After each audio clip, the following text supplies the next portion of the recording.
What's up, everyone? This is Movie and Game Lover 98, and today I'll be doing a book review on this Thomas and Friends book that came out the same year as the movie itself, and it's Calling All Engines, the Richard Courtney illustrated version book. So, yep, let's get started, and I hope you guys really like this book review, because I know you guys like to read the book than rather watch the movie Calling All Engines. So, yep, let's get started with my book review. Here's what my copy of the book looks like.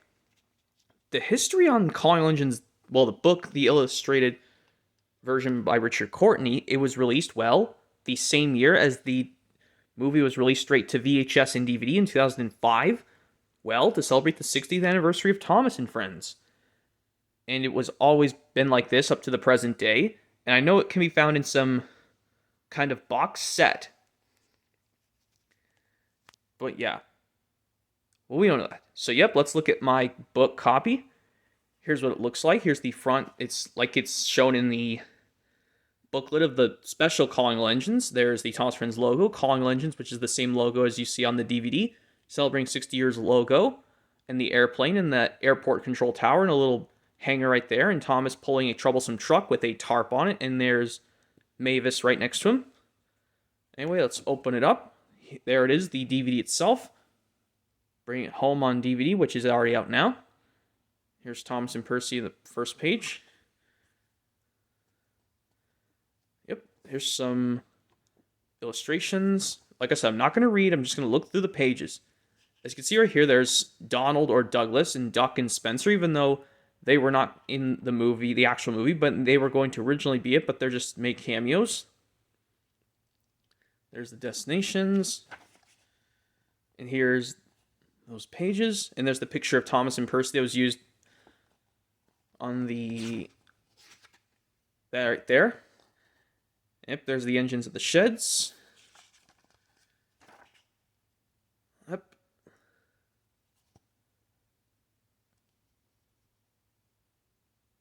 Yeah, this dialogue was used in a deleted scene on the DVD if you go to the Fun and Games on the Calling All Engines DVD itself. After this, when the narrator says in the actual movie, then they were very different than the Steamies. This dialogue was cut out. And yeah, they cut out this scene, but then they say that this, like a hurricane swept through the island, but then it cuts to after the aftermath, and there's James right there.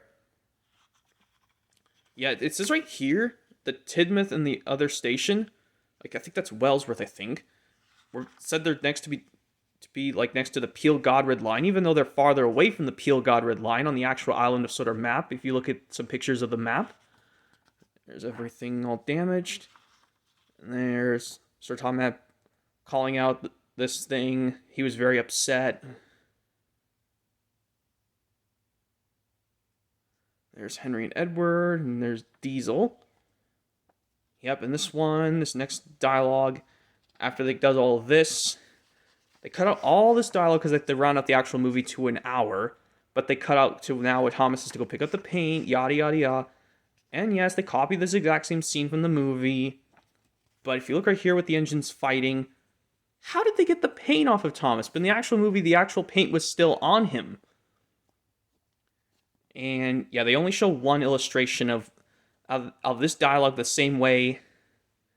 But except in the actual movie, they add an additional line from the narrator saying everyone needed a good washdown and no work had been done. And also when after the narrator, Sir Tom came to see the engines, they don't say he was very angry, but in this book, they do. Yeah.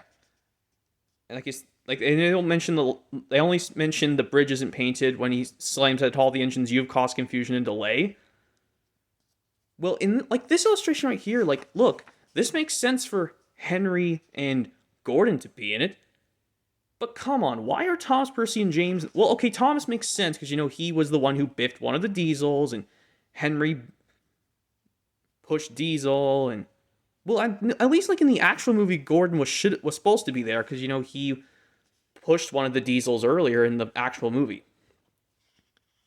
And here's Thomas's dream sequence.